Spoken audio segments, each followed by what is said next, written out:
ඔයා හැමදාම නාලා ඉවර වෙද්දි බාත්රූම් එකේ කොණ්ඩ කෑලි හැලිලා තියෙනවද? එහෙනම් ඔයා මේ කරන ලොක්කු වැරද්ද දැන්ම නතර කරන්න.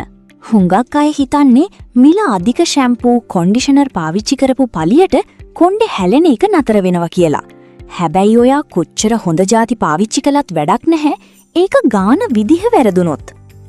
මතක තබා ගන්න කොන්ඩිෂනර් කියන්නේ හිස් කබලට දාන දෙයක් නෙවෙයි. ඔයා ඒක හිස් කබලේ මුල්වල ගෑවුවොත් හිස් කබලේ තියෙන කුහර වැහිලා කෙස් මුල් බුරුල් වෙලා කොණ්ඩේ තොග පිටින් හැලෙන්න ගන්නවා. නිවැරදිම ක්‍රමය තමයි කන් දෙකෙන් පහළ තියෙන කොණ්ඩේ මැද කොටසට සහ අග කොටස් වලට විතරක් කොන්ඩිෂනර් ගාන එක. විනාඩි 2කින් හොදන්න.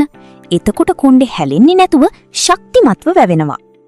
අදම නානකොට මේ පුංචි වෙනස කරලා බලන්න. ඔයාගේ යාළුවන්ටත් බලන්න මේක ෂෙයා කරන්න.